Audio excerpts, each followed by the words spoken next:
show. I hope you're all doing well and you've had a great week in franchising and whatever else you do.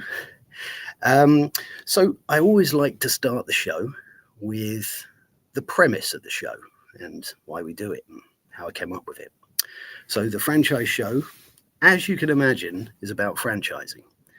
But it's also, if you're a franchisor or a franchisee, but even if you're an entrepreneur, hopefully it will add value and serve you, because each week we take a different topic and we discuss it in what I always consider to be a safe space. And when I say that, what I mean is it adds value to everyone. It's not a space to sell anything. It's just a space to add value and build community. So in terms of the community we always have a great and engaging audience.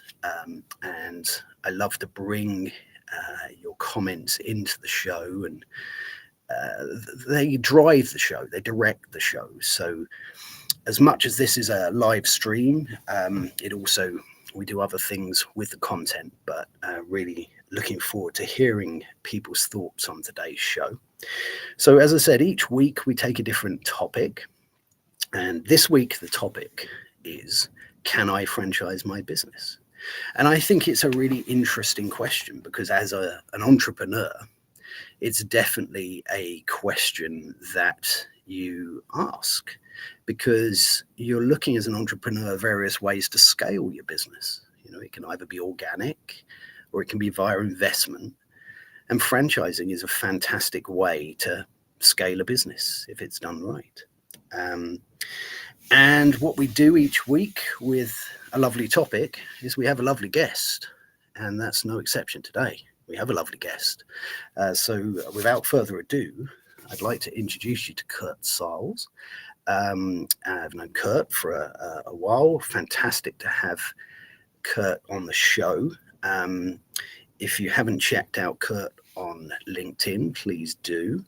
A couple of little highlights which I put in the pre-show stuff is Curt was responsible for opening 325 outlets in a little business that you might be aware of called Subway.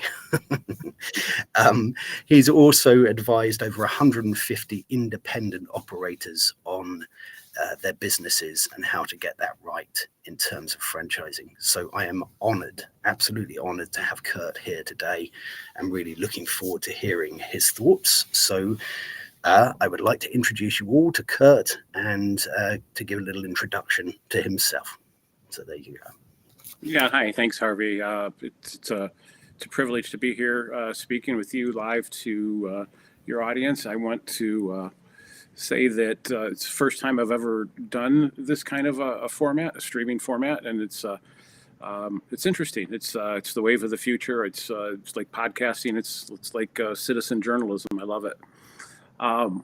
My background in franchising started when I was just a youngster, and I got involved with Subway when I was 22 years old. And soon after I bought my first franchise, the company Subway realized that somehow I was doing something a little bit different than other people. So they offered me the opportunity to become a Subway development agent. And I was a Subway development agent for 30 years and helped a lot of people to become successful within Subway and to help them to be successful, not only in their business life, but, that being successful in your business life allows you to be successful in your, personal life in a lot of cases. So I had the privilege of working with some very talented people, some very talented operators. And I'm now, I got out of Subway in 2018, and I'm now working with a group called Weightless Ventures. And we're helping businesses that want to consider franchising to determine whether or not that's right for them, and if they do, then how to scale up and work. That's fantastic. A great introduction and really relevant for today's topic. Quickly, before we get into things today, I just want to recognize a few early contributors that are here today. So we have we have Kelly Steinecker. Now, Kelly is a wonderful friend of mine. She has a show straight after this called The Awesome Journey. It's a fantastic show. You must check it out. And it's at 1:11 Eastern or 6:11 UK time. So great to have you here, Kelly. She's a marketeer and an expert on that side of things. So I'm really looking forward to hearing her thoughts. We've got Mara here, and Mara is a great friend of mine, a fellow franchise expert based in the wonderful Italy, and she's got a question there. So we're going to come back to that question, if that's okay, after we've recognised a couple more people that are here. So we've also got Jeffrey, and it's fantastic to have you here, Jeffrey, from Florida. I don't know why, but Florida always sounds like it's going to be sunny and warm to me, but probably not always the case. But fantastic to have you here. And I know Jeff is responsible and trying to grow a franchise brand. So I think today's conversation is going to be really interesting for him, and looking forward to hearing your thoughts as well as we go on. We've got Tim here. So Tim is from the UK, and he's going to be a guest on the show later this year. So it's fantastic to have Tim here, and really looking forward to hearing Tim's thoughts on things. And Mara's come back here with another good question. So before we start to get into things, let's just take Mara's first question here. And see what we make of that. Hello, franchise people. I'm curious to know if there are differences between countries on this subject. Okay, that's an interesting one. So can I franchise my business in different countries? And is that, my view on it is, I'm sure there probably is, because it gets into the in-depth conversation of regulation. What's your take on it, though? Do you think any country, a business, if it's done right, taking the legislation in that particular region into account, that they can franchise? What's your thoughts? I would think that there's going to be differences, in the logistics of how you get to the present time where you are selling franchises. There's certainly different, legal hoops that have to be jumped through. But the general principle of if you can franchise your business, I think remains the same across countries, unless there's some vast difference in the economics of a particular model. Given that, Europe has VAT tax, that might change a pricing model, which might price something out of the market by being too expensive with VAT tax, added. So I don't think realistically there's a whole lot of differences between countries that would prohibit the big picture question of, can I franchise my business? If you can franchise it in America, you could probably franchise it in England or France or even the Czech Republic.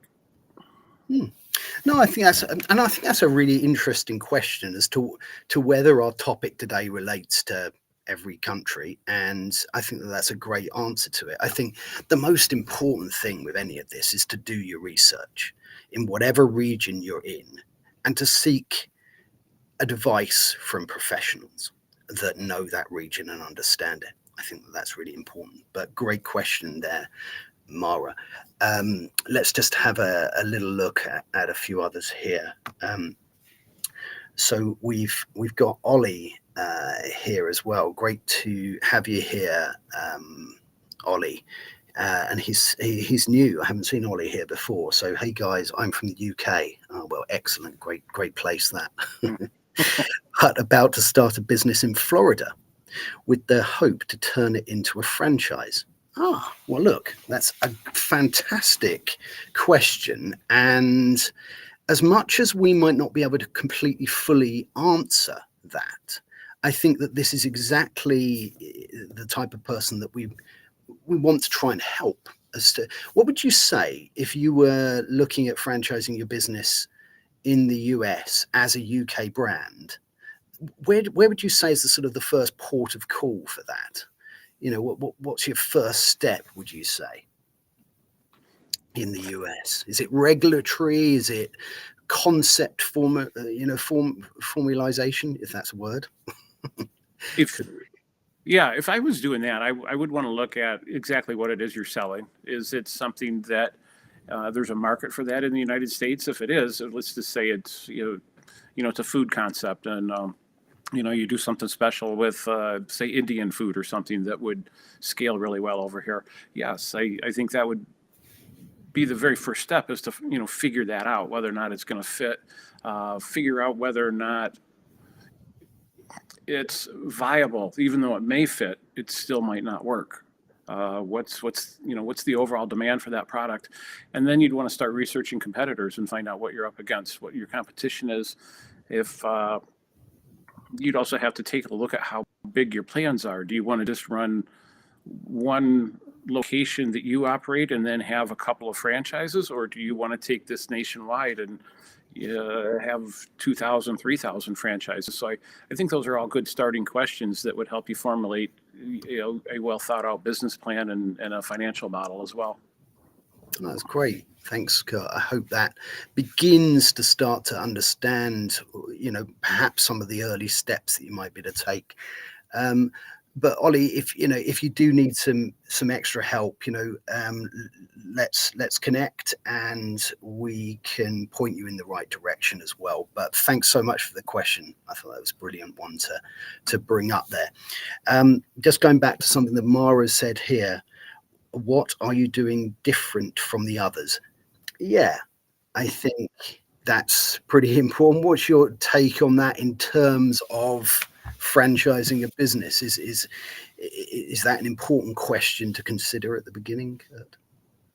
Well, I think that comes from the statement that I said originally in my introduction. Subway noticed that I was doing something differently than the others, and they offered me the opportunity to help show other people how to do that. And honestly, it was probably just my 22-year-old brain that wasn't working like a 40-year-old marketer. I was running coupons, and at the time we were doing print ads. Instead of running coupons in there that were right side up, I turned them upside down. So everybody reading the newspaper is like, what's that? So I got everybody to notice my coupon. I remember one time we were having a festival in town, and I walked around handing out free sandwich coupons. That's different. Nobody else was doing that. Yeah. I went door to door knocking on people's doors. I live in a town of 10,000 people, and I set out to walk around and knock on people's doors and hand them a free sandwich coupon and say, come visit my restaurant. I'd love for you to give it a try. I was trying to get people aware of my restaurant, getting them to try the restaurant, and then through good customer service, getting them to become a user of my restaurant. That's what I did differently. And it was really quite simple.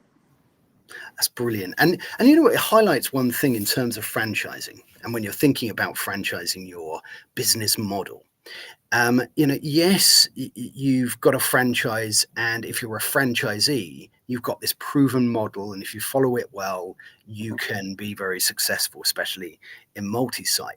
But you still have to run that business. You still have to think about ways to promote it, think about things that are slightly maybe not outside the concept you're in, but different ways within that strategy to promote. So I think it's a really interesting point that you made there, Curt, about how you were different when you were within such an epically sized brand and entity like Subway. Look, we've got quite a lot of comments here, so I'm going to... I'd like to expand on that just a bit. Please, though. Yeah. One of the things that you just said made me think about the fact that although you may have a business that's franchisable, you may not be franchisable. You've got to take a look at whether or not you have the skills to grow that business, and whether or not you can think about a problem and solve it in 15 different ways and then figure out exactly what the best way is moving forward. I've met people in the past that they can run great Subway restaurants. They can run great taco restaurants. They can run great whatever business they're in, but do they have the skills to grow that business to that next level? And that's one of the things that a good franchise broker will help you figure out as to whether or not you're the right fit, because you might be the right fit to get it up to 10 or 15 locations, but then you might have to hire some help along the way. Mm. I think that's a great point, actually. When you grow your business, you've got to make sure it's not too much about yourself when you're looking at franchising it, because when you're looking at growing it and expanding it, especially as you said, look at whether you're going 1 or 2 sites or 15 sites. And if you go 1 or 2 sites, you can almost make it about yourself, because you can almost be at 1 or 2 sites. Mm-hmm. Right? If you're looking at 3,000 locations, you've got to completely take yourself out of the picture, even 100 locations. And it's got to be a model that we had a conversation a few weeks ago about the difference between values and cultures. And I like that, because values can perhaps be associated with an individual, a business owner, an entrepreneur. And then culture can be perhaps how they instill that into a business that is franchisable. So I think what you've just said there is really interesting and important. It's a great point there, that the culture is created when you first start the business, and as you mold that and cultivate it over time, that becomes the culture. But you may need to hire somebody better than you, and never be afraid to hire somebody better than you, because there are experts out there that would be able to take you to places where you couldn't get to on your own. I've never been afraid to hire people better than me in my own operations. I'm sorry, I'm nodding because I couldn't agree with what you've just said more. The fact that if you surround people that are better, if you surround yourself by people that are better than you and nurture those people, then you're a business owner, you're a leader. The best leaders, the best business owners certainly don't know it all. But they do know how to look after people and nurture those people. And I think that's really important when you're considering whether you can franchise a business and how you're going to go about doing that. Let's just have a little look at what Tim's just said here. Having been involved with franchising for a number of decades, I'm still never ceased to be amazed at the widening variety of franchise concepts. What are your thoughts about businesses which can't or shouldn't be franchised? This is a great point, and I'm interested to hear our discussion on this one. Are the businesses out there that can't be franchised, or do you think it's just people, certain individuals who haven't got it right, that aren't ready? There's definitely businesses that can't be franchised out there. In fact, I was a franchisor of a business that cannot be franchised. Me and half a dozen buddies put some money together, and we decided we were going to open off eBay drop-off storefronts, where we would take a portion of the royalty, or take a portion of the revenue for creating the listing and marketing it on eBay. What we failed to consider was that there was no way to get any royalty stream off that, because the margins are so thin on that. There was nothing left over to pay royalties out of. Same thing would hold true for a grocery store. The margins are 3-4% bottom line. There's just not a lot of ways to get any royalty stream out of that.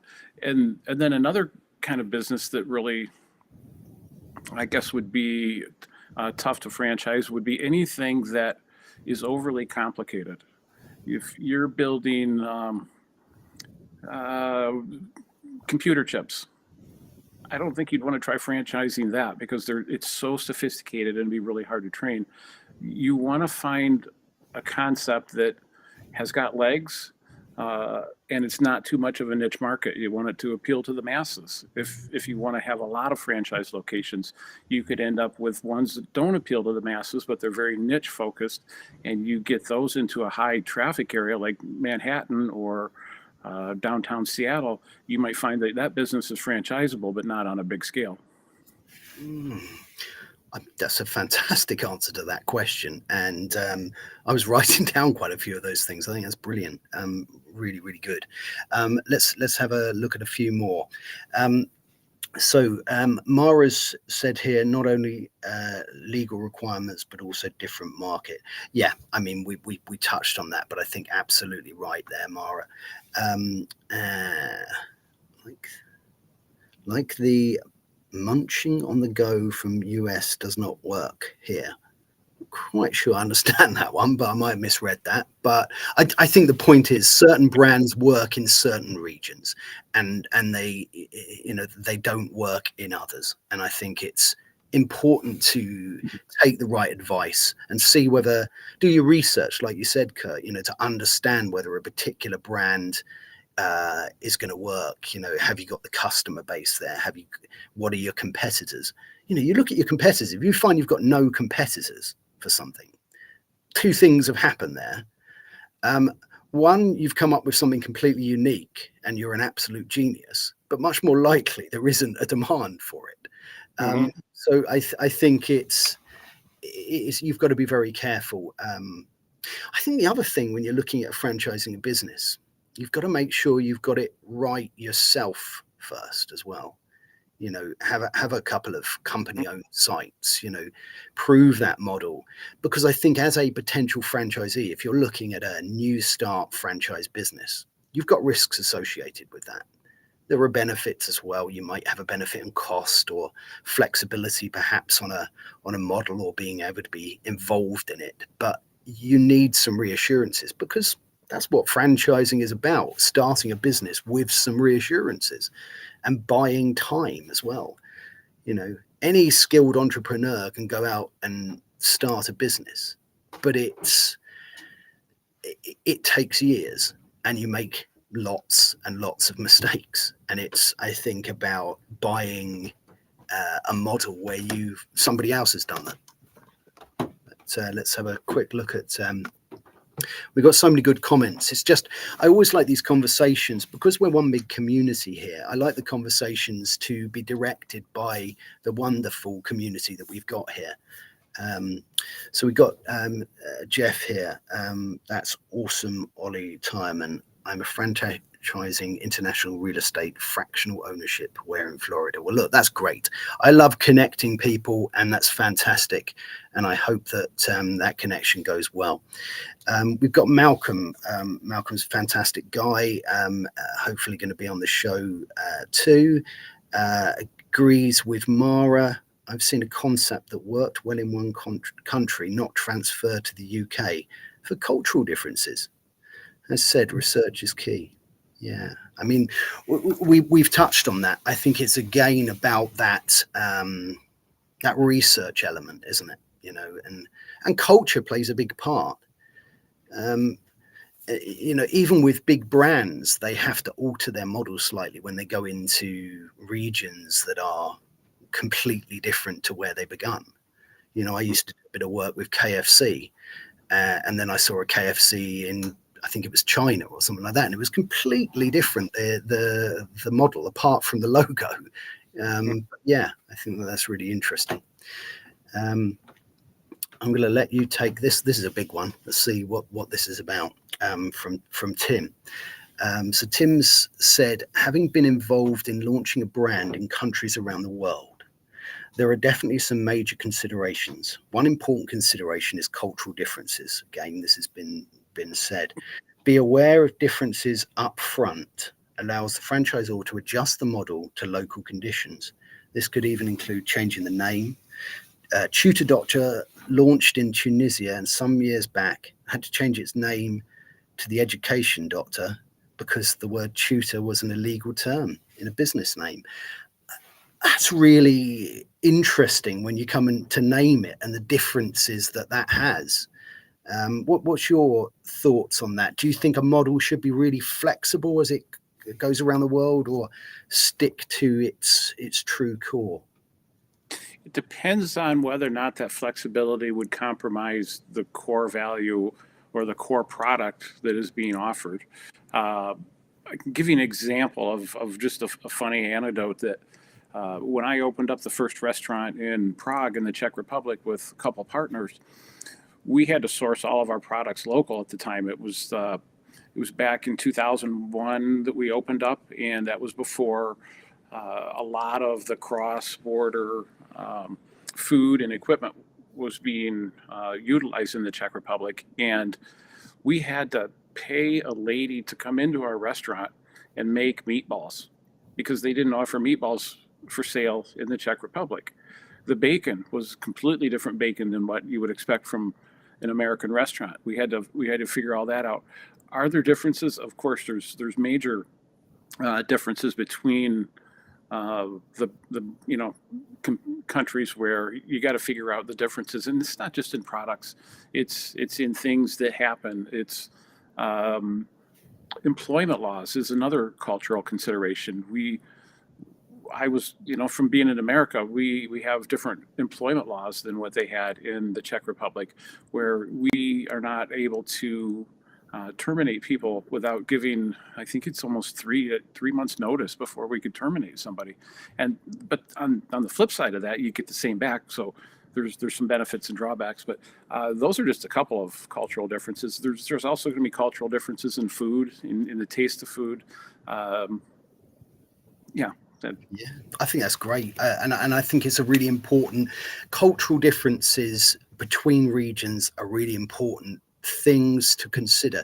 Sometimes it's not about answering a question, it's about thinking about what question should be asked, and this is a perfect example of that. When you're thinking about, can I franchise my business, it's about what questions should you be considering, what elements should you be thinking about, should you be researching, should you be getting expert advice on. So I love these ideas. I think they're really relevant. Danny's here as well. Danny is going to be on the show. I'm going to plug her book, but because she's written this book. So really looking forward to getting into that. And Danny's asked a question here. Can we discuss already established businesses with multi-locations or contractors that are looking to transition into franchising? What are the common do's and don'ts? This is a good one. So I think we've been talking a little bit at the beginning about, you've got a new idea, can you franchise it? But what about if you've had a business for 30 years and it's really gone down the road of kind of organic growth or investor growth and company owned, and you think, can I now franchise this? Is that harder, do you think, or is that something that's achievable, and are there some common do's and don'ts there? I don't know if it's harder. I think that you could franchise an established business just as easy as you could a newer business. In fact, it might even be advantageous because you've got a history of being around for a while. I think one of the things that you'd want to make sure, though, is, are you okay with where that business may end up going? Let's say that you've got a family-run business that's been run one particular way for a while. And if you start franchising that, you're going to have different minds trying to all help figure out how to make that franchise better. Because even though you've got a set system, a franchise is a set system. It's a bunch of processes that make up a set system. You're going to have people that are continually going to be looking for ways to improve that. And are you open to suggestions that could be taken as criticism if you aren't looking at them as constructive? What happens if you take a one business and you got one location and it's been that way for 30 years, and you start franchising it, and all of a sudden you've got exponential growth and you're at 1,000 units? At some point in time, you're going to want to hand that off to the next person to run it. And are you okay with that happening? Because this might be something that's been in your family for a while. So I think that's a great answer to that question. It really is. Because I think about a chap I know called Dennis. He's been on a few other shows, and he's got a heating and ventilation business, had it for 49 years, just looking at something to do with that business. And, I think that I think what you said there about, are you okay that it's going to do this, and people might suggest things, and you've been the one who's ultimately been solely in control of every decision.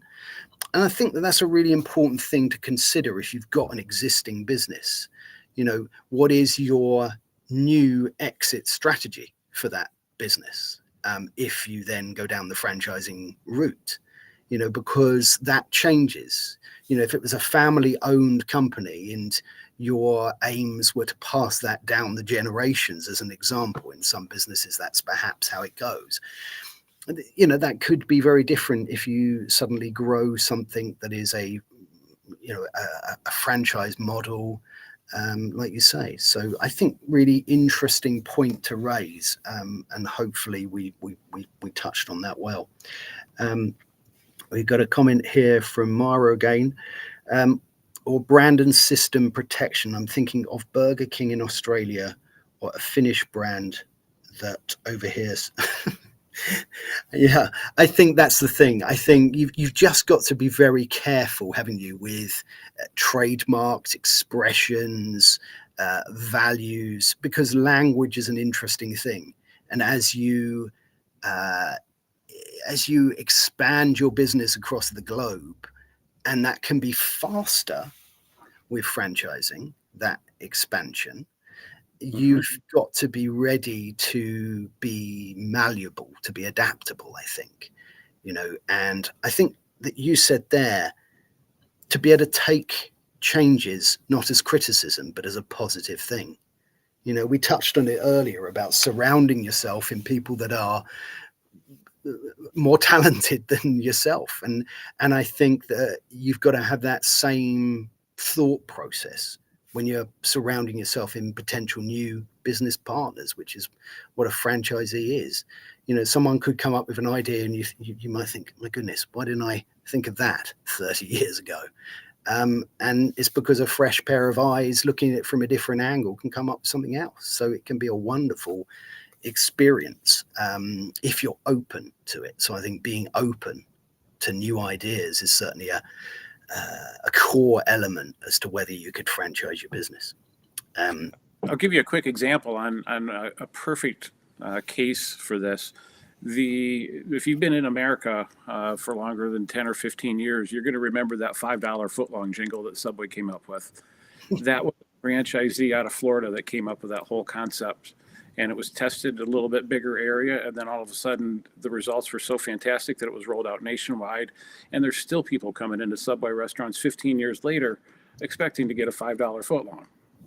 So, and that came from the franchisees. And if it could have been rejected offhand, but it wasn't, because the ownership of Subway listened to it and adapted.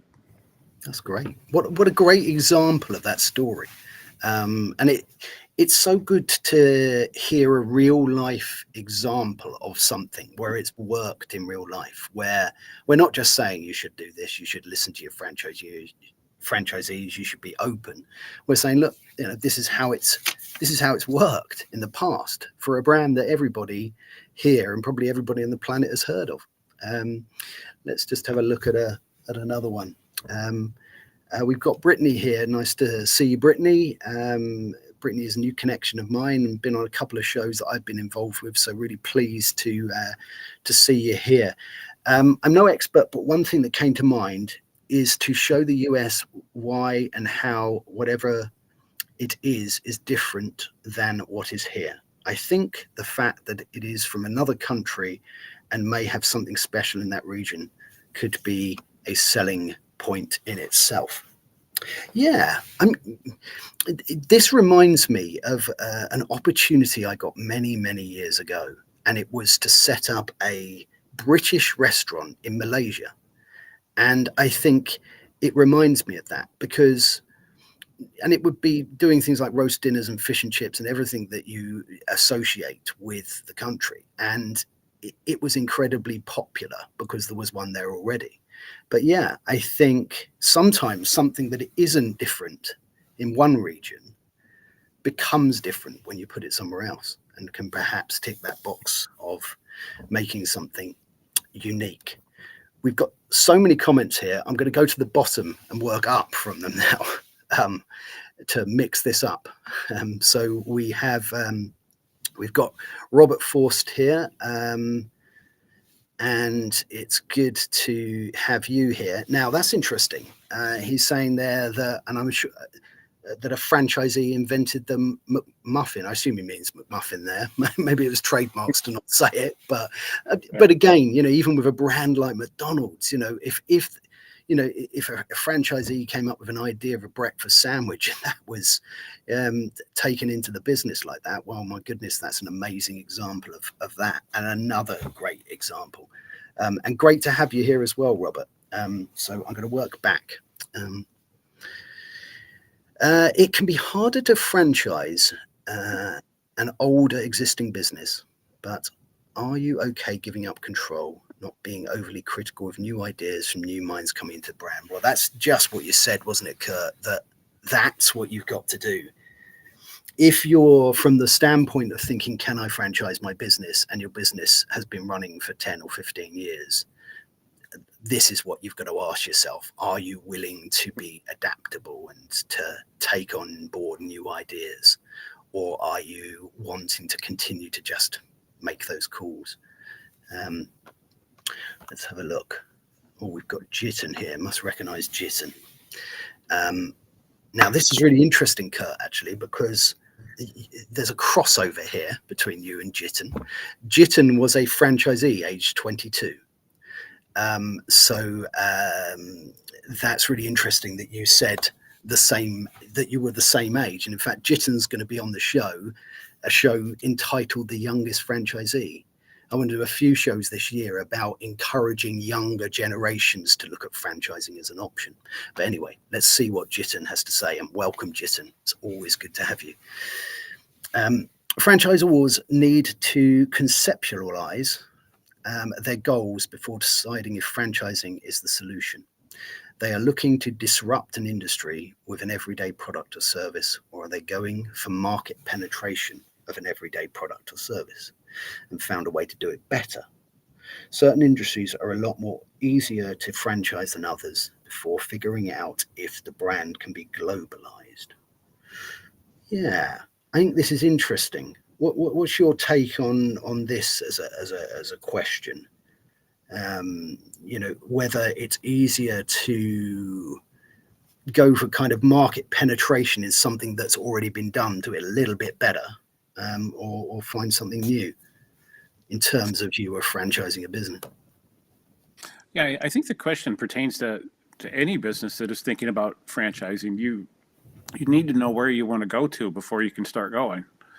So putting your goals down in writing is, it's one of the first steps in building a business plan, is making sure you know where you want to get to. I guess it really wouldn't even matter if you're looking to disrupt or if it just, get better market penetration. I think you still start with the same place. What's your goals? Where do you want to be in 10 years, 5 years, 1 year? Mm-hmm. Yeah. I think that's really, really valid. Jeffrey has put a comment here. Let's have a look. What are the top 3 resources to gather more information about franchising? I'm tasked with. Okay, so he's looking at growing a particular franchise, and he's got 4 franchisees established outside the US, and it's not a brick and mortar business franchise opportunity. So I suppose, what are the top resources to gather information about franchising? What's your take on that as a question? I suppose it depends whether we're thinking from the franchisor or the franchisee's perspective. Looks like he's looking at this from the perspective of a franchisor. I would say that one of your best resources, depending on your budget, might be some of the market research firms that you can employ. So you get a really broad scope, because this sounds like something bigger than just opening up a bagel store or a fish and chip store on the corner and putting up a sign out front. I think this is way bigger than that. So if you're doing what I see here, you're going to want to find out what the market is, what kind of demand for your product there is, and the only way to really do that is to employ experts to help you with that one. There's no simple way to really find that information. There's a number of good market research companies that you can hire that can do double blind surveys, and then you can, get the results from that. That's great advice. And it goes back to whatever you're doing, do your research and seek advice from professionals and do it in the right order as well. Need to recognize the fact that Don Cohen's here. I need to recognize Don and his show that is on every weekday. He has an event, and he's been a huge supporter of me. Everything I know about LinkedIn Live, was taught to me by Don Cohen, and it's amazing to have you here. Thank you very much for being here, and looking forward to your thoughts as we continue on this topic.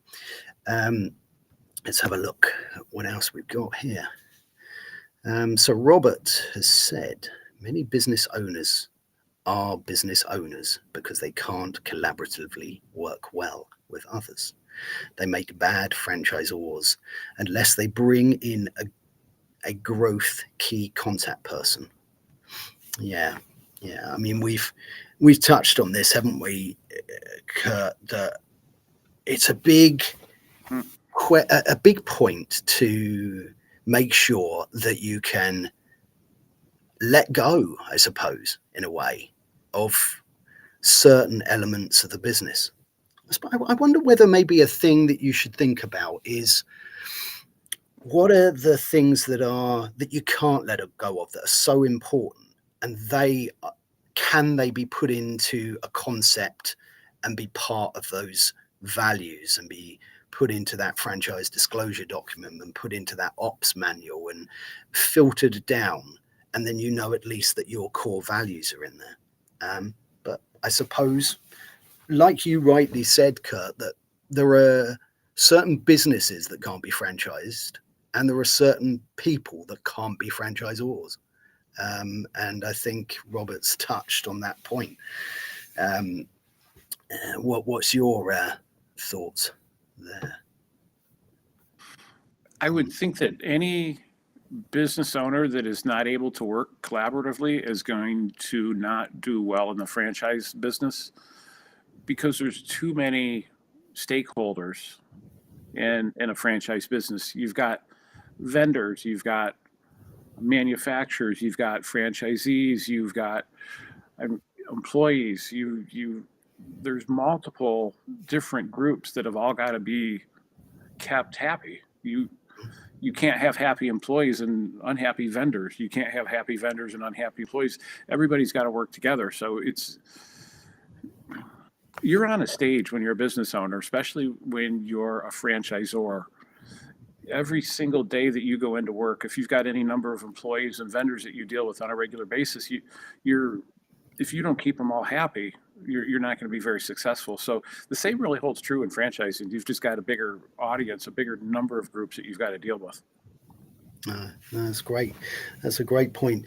I think one of the things that I wanted to sort of get on, and we're starting to draw towards the sort of autumn or the fall part of the episode, but before we sort of move on, we just take this final point here from Robert, because one thing I wanted to talk to you about is the mighty Subway, and how you grew something of that size with that number of outlets and what the challenges there were. But before we do that, let's just quickly recognize the point that Robert's made here. Great point. I constantly struggle with brands that start with a name that can't be trademarked.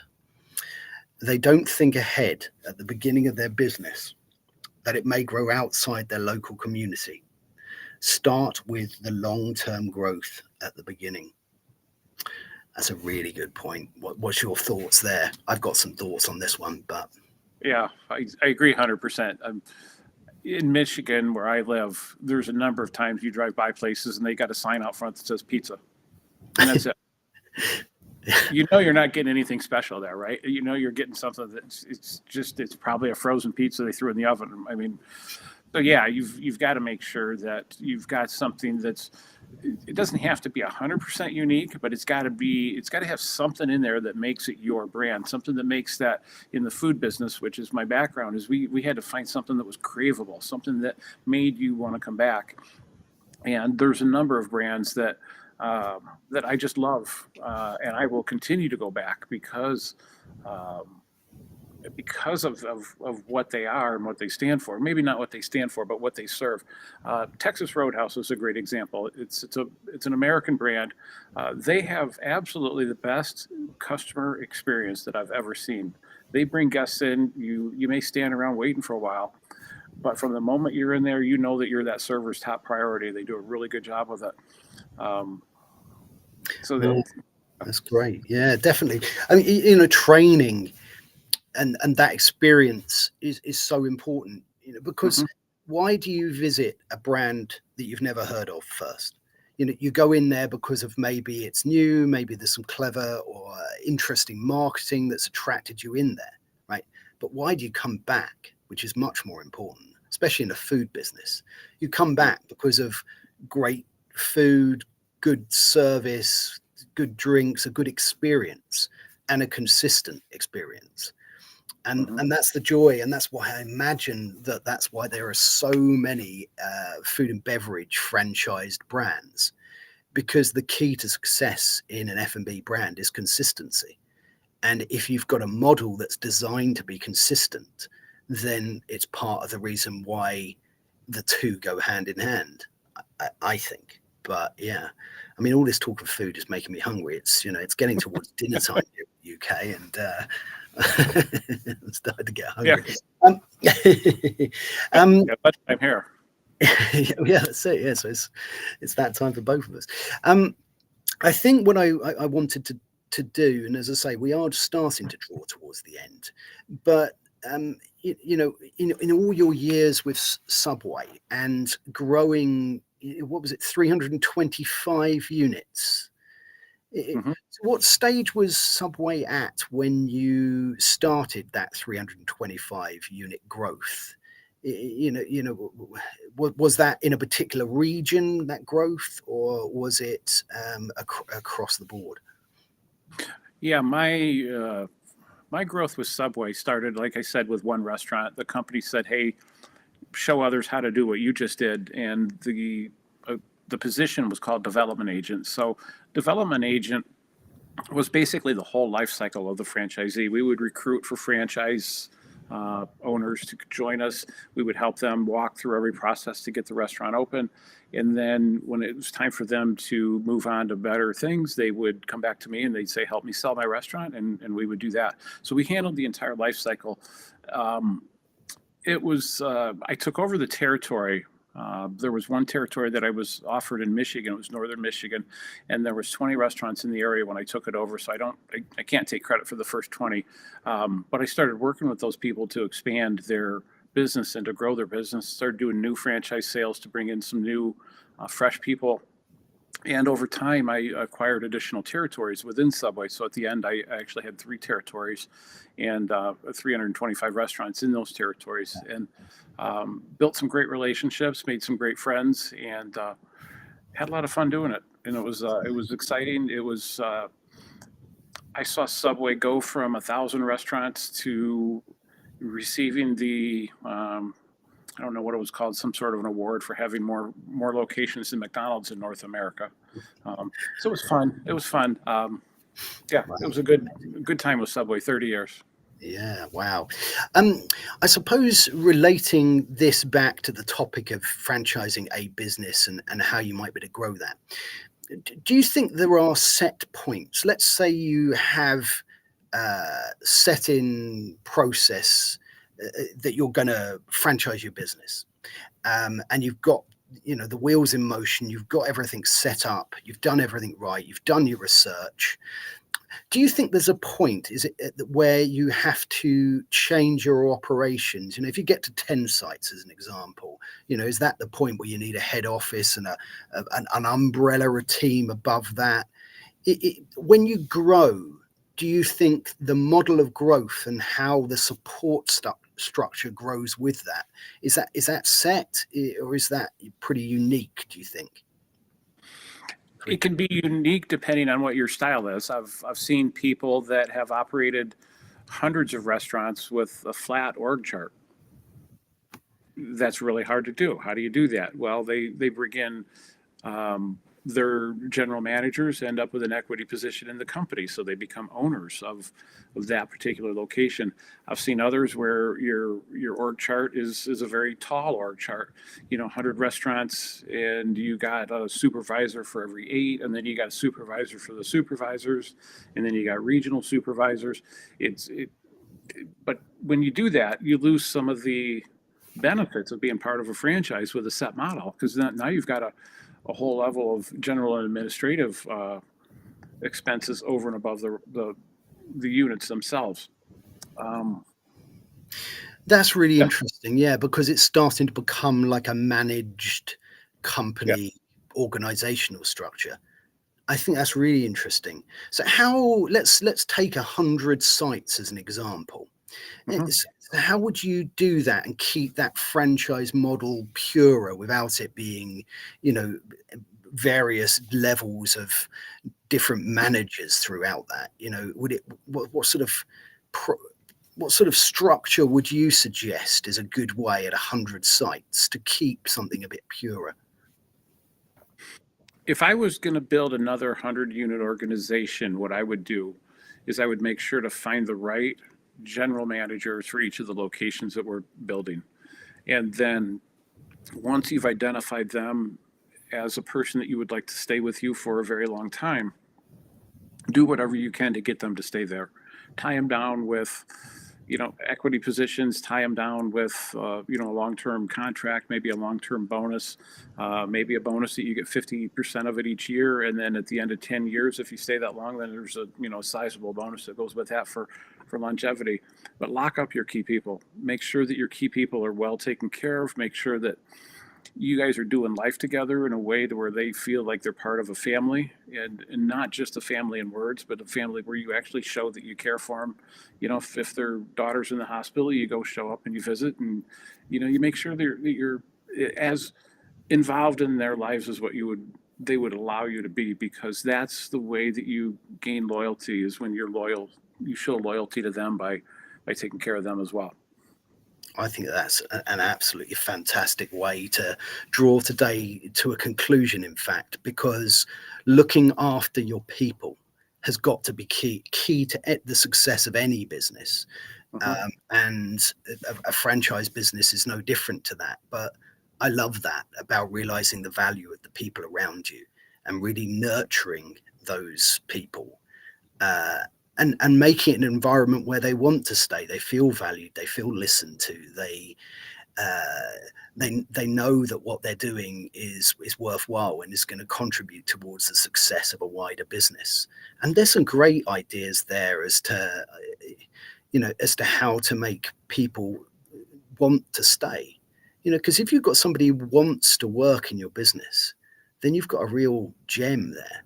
If you find the right people and, like you say, you look after them and make them want to stay and want to progress and do a great job for your business, then that's the key. I think that's the key to it. Your people.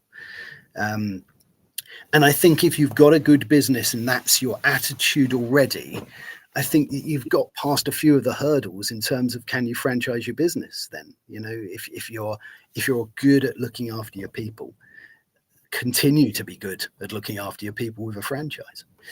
Um, as I say, we are now sort of drawing towards the end, and I know that you have flights to catch and various things. So I really, really appreciate your time today, Curt, and thank you to everyone that's been here in the audience. It's, as ever, been such valuable contributions and interesting questions. And I always say at the beginning that it drives the conversation, and it really does. I write down 3 things at the beginning. This conversation is about really giving value to the people here. So it's been an amazing conversation. Before we finish, I'd just like to give you the chance, Curt, to reach out to people so they know if they need to get hold of you, how to do that, and if you've got any final words or advice that you'd like to give. Yeah, thanks, Harvey. It's been a pleasure speaking with you today. Enjoyed this conversation. Enjoyed our previous conversations as we're getting to know each other. It's been nice. If you want to get a hold of me, our website is Go Weightless. It's GOW8LESS.com. My email is Curt, CURT, at GoWeightless.com. I'm on LinkedIn. It's about the only social media I use, and we're open to hearing from any of you. Love talking to people. Love talking to other entrepreneurs, and it's fun just seeing how sometimes just a random conversation turns into a connection of dots that leads you to someplace that you really are rewarded with following those dots sometimes. Perfect. Yeah, that's a great way to end, and I completely agree with you. Thanks once again, Curt. So that is it for today. Next week, we have the wonderful Todd Jewett, a TEDx speaker, and it's going to be a really interesting conversation with Todd. So looking forward to that. That's going to be, as ever, at 12:15 Eastern Time and at 5:15 GMT. So until next time, all of you take good care and see you then.